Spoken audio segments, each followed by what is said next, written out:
chair, so in the event you go over, there's a light electrical jump. Thanks very much. Go ahead. Good afternoon, all. My name is Reverend Erick Salgado, and I am honored to be here participating in this forum. I want to thank DC 37 and all the unions for allowing me the opportunity to express myself and share my vision about New York City. We all know the member of this union. New York City, we understand, is a very complex city. Many people ask me, are you capable to run this city? I understand that this city is very complex and that there is a lot of things going on in this city, and you guys are involved in much of it. For that, I want to say thank you. When we talk about union member, we fail to realize that although we're talking about people who belong to a specific organization, we are also talking about individuals who have family to feed, who have problems to resolve, who have bills to pay, and also who have given all they have to provide for the services of this city. Nobody else is here. Can I finish? I mean, what's so inspired over here? Okay, just one extra minute. I feel like it's in the House of Representatives with C-SPAN. Okay. I recognize the gentleman who was on time minutes ago. Might as well, right? In fact, as a pastor and as a community leader, I have been serving this city with many of your members, and I admire the way and the passion that they demonstrate when they work in behalf of our city. My brother, Johnny Salgado, he's a school bus driver in the Bronx, and when the school bus driver was picketing in this city, I was the first mayoral candidate that went out to City Hall, to Coney Island, to share with them. I was not afraid then about the mayor. I was the first one out to communicate with them, and I understood what they need.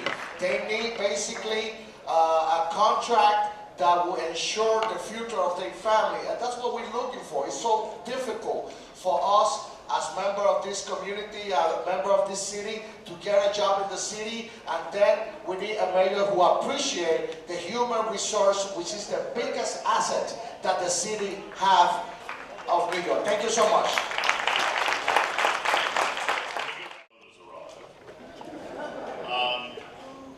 Throughout Mayor Bloomberg's tenure, the city's spending on outside contracts exploded from $6 billion in 2003 to over $11 billion this year. Often these contracts could have been performed for less money by the city's existing workforce.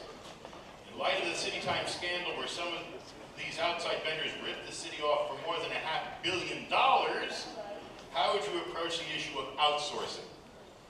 Well, you have a minute for this. Under my administration, all city contract will go to company based in New York, unless we could prove that there is no such a service in New York City.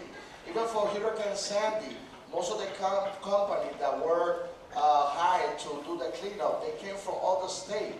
And they argued that they were saving money, but obviously the quality of life in New York City and the cost of life in New York City is higher than other states. Obviously, we probably will find nickel here and nickel there, but when it comes to provide for our people, we have to give priority for the people who are living in New York City. No city contract should go out of the city of New York. And also, we need more representation for minority, for Spanish, for African American. We need more representation when it comes to city contract to be given to owners who have company from the minority community as well. Yes, I just want to start by clarifying that I am the only one that is not a career politician. Some mentioned before, but he was in the council 15 years. I just want to clarify that. They say he's the only one that is not a career politician. There's two of us then. Okay. Councilman, please tweet your concerns. I have been serving. I will get the choir. I never want to get a member of the clergy mad. Okay, no. I just want to clarify that. My father came over here in 1926. He worked very hard. He was an electrician man. was born here in the Bronx, and I understand when it comes for civil servants, they are the ones who are there when the city needs them the most. As a pastor myself, once again, when 9/11 happened, when the superhero Sandy struck our city, we was the first one out there, the clergy and the civil servant. So I share with them, and I understand how hard and difficult it is to be available, sometimes even 24/7, to serve the city that we love so much. So therefore, I would never blame our servants or our civil servant for the economic problem of our city. We will work together with them, how I have done for the last 24 years. Thank you very much.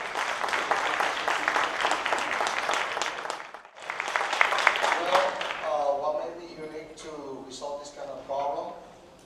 Number one, I'm not going to be arrogant. When it comes to sit down at the table, I will be the first one to sit down and the last one to leave. I will listen, because you need a mayor who is going to work with all of us, not against us. And I'm going to be listening, and I'm going to try to come to understanding to resolve whatever the situation is. That's why when all the rest of the candidates, they signed to postpone the situation with the school bus driver contract, I was happy in a way because a lot of people was being affected. But I think that those kind of serious issues, they should be taken care of as soon as possible, because most of the workers who depends on these wages are people from the working family community, and they need a mayor that is willing to work hard to resolve and make sure that everyone have the contract that they deserve.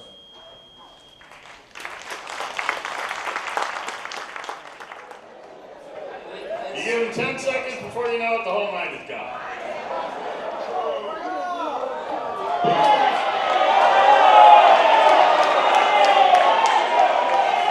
Remember, tweeting is an option. Boosters of Mayor Bloomberg's approach to economic development describe it as a 5-borough approach, which has helped the city continue to attract investment from around the world and set records for tourists visiting the city. But critics say the mayor's approach made the city a luxury good that put decent housing beyond the reach of many New Yorkers whose income could not keep pace with the gentrification the Bloomberg model promoted. What's the philosophy you would bring to the city's economic development? Let's go this way. Gentrification is a big problem, especially for our minority community. I started to work in Red Hook. Actually, it was the first community that I started to work with. And whenever I go to Red Hook, I see the situation over there where many other people, they're already afraid that they're going to be pushed out from the project, from the public housing project.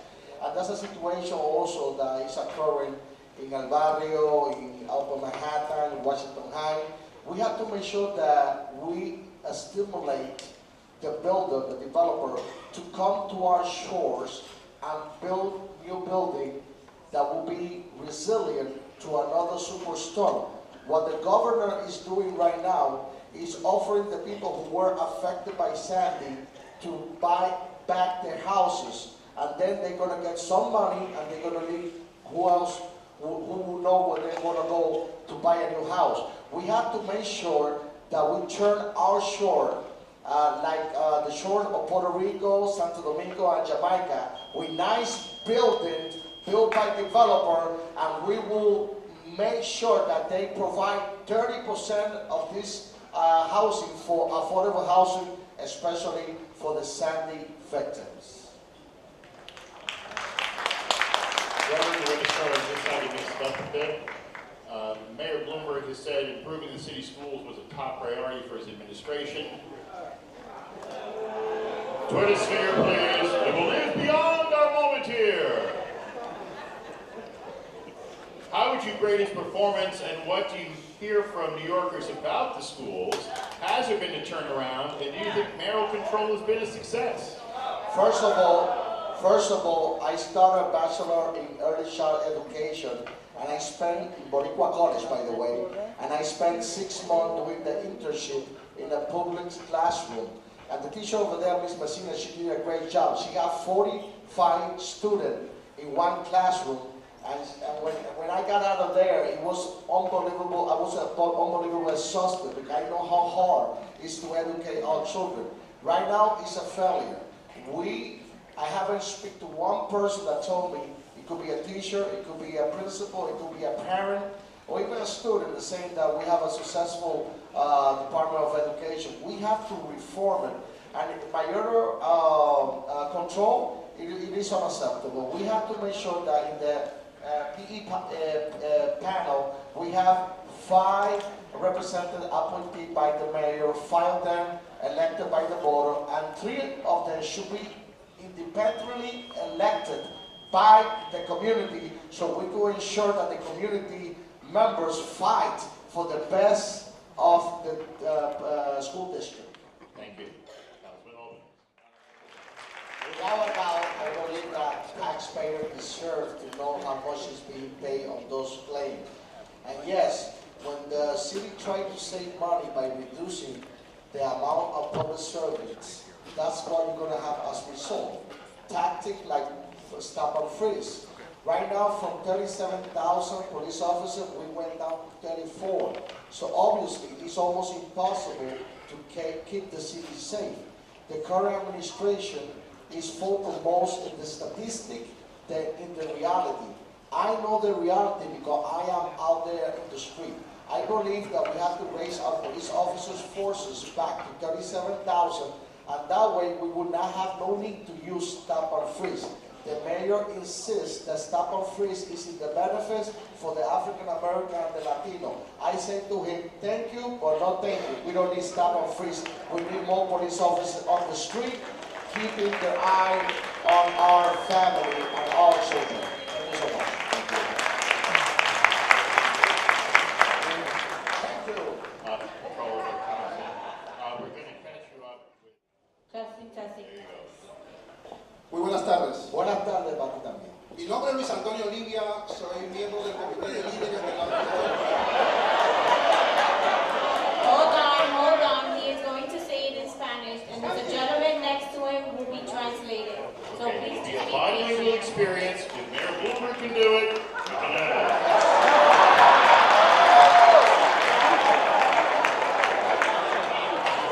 But his Spanish will be better than Michael Bloomberg. Soy miembro del comité de líderes de la organización comunitaria La Fuente. Mi pregunta es, se acaba de introducir un proyecto, la 410, en la cual nos daría la oportunidad a los residentes, no ciudadanos, a poder ejercer el voto en las futuras elecciones municipales. Me gustaría saber si están a favor o no. Good evening. My name is Luis Antonio Olivia, a member of La Fuente Leadership Advisor Committee. This is a bill, Intro 410, that a bill allow U.S. immigrant non-citizen residents to vote in the city council election. Are you in favor of this bill? Yes or no? Thank you. So that would appear to be the lightning round. We have more than 800,000 legally residents in this city. I have been fighting for the most vulnerable one. And most of these people, they don't become U.S. citizens because they can speak the language. And they are very intelligent people. They think because they speak with an accent, that they think with an accent, that they are silly. They are not. They are in this city. They are paying taxes. They are obeying the law. They are contributing for our city. Also, they are going to be affected one way or other with the outcome of the new mayor. And their children, they are U.S. citizens. Some people argue that it's very sacred to vote being U.S. citizen by birth. But in Puerto Rico, we have 3.4 million U.S. citizens by birth, and they're not allowed to vote for the President of the United States. So what is good for one thing is good for another. Yo creo que los 800,000 residentes legales que están en esta ciudad deben votar, ellos pagan taxes, obedecen las leyes, se van a afectar de una u otra manera si sus hijos son ciudadanos americanos y están en este país, y y están contribuyendo, que voten. Y el único de todos estos que estamos aquí sentados, que le gusta votar eso, vamos a sacarlo. ¿Qué puede sacar? And the winner in the Spanish speak off is Reverend Salgado. Que voten, que voten. Okay, all right. We have a question from, What's the matter with you? we have a question from DC 1707 from the floor. Childcare should have never been cut by the current administration. There are many programs that are non-functional in this city. And I don't have commitment with any of the other politicians. You know, the only one who endorsed me is Reverend Senator Ruben Diaz. So when it comes to distribute the money and the wealth of the city, I'm going to be thinking on you people, on all the hard-working New Yorkers who needs a program like the child care that we just mentioned before, and now what please certain politician agenda. I am the one who are actually challenging the entire system. And this is very important because when the politicians, they feel like untouchable and that nobody could challenge them, they seem to get clustered into a bubble and forget about the working family in the city. I'm doing this for my 6 children that I have with my wife of 21 years, Sonia. I'm doing this because I care about New York City. And yes, we're going to put many programs that are going to enable and help all the working family to have the children safe and learning and educational skill. We want to create more vocational programs. Thank you. And the dropout age, I want to bring it back to 18. You're going to have a closing statement too. Sure. It is a difficult, it is a big problem, the dropout in school, because most of our children right now, they could drop out at the age of 16 with the consent of the parent. And what kind of future a young fellow like that is going to have when they go out there to get a job, probably in a grocery or somewhere else, without the skill necessary for them to be successful in life. I propose to bring that dropout age back to 18 to make sure that they all get the education that they need. And if they don't want to go to college, then we should have more vocational school. So our students, our children will learn a skill that will make them successful right immediately after they graduate from high school. They need to be educated and they need to be trained in a way that when they graduate from high school, they already can go to the productive life and have a successful future. That's the key for improve the wage of our community and our young students. It's important for all the candidates to be able to express themselves. I know I don't have fancy words like the rest of the career politicians over here. I am arguing for that, but I'm not going to be a talker. I'm going to be doing the job that we need to do. Allow me to say that I'm proud of my father. He came from the island of Puerto Rico in 1926, and he teach me one thing: never be ashamed of who you are and your roots. And I have to mention my father there because last Monday we was in a farm, he passed away. And tomorrow we're going to have the wake, and Saturday I'm going to bury him. But I promised him already that I'm going to fight this fight. I know there's a lot of people running, a lot of people who say that I'm not capable to run the city. But by the time I finish fixing the city, everybody going to love the way I talk. Because I talk with an accent. I was born in the Bronx. And when I was 2 years old, I was taken to Puerto Rico because I had a severe asthma. I was raised in Puerto Rico, educated in Puerto Rico, but when I was 17, my parents, they were living over there in Puerto Rico. I came here by myself because I knew there was a purpose for me in this city. And nobody's going to take that away. I'm going to fight. I'm going to continue. It is difficult to raise money. It's not accepting money for development. But if a developer want to give me money, I need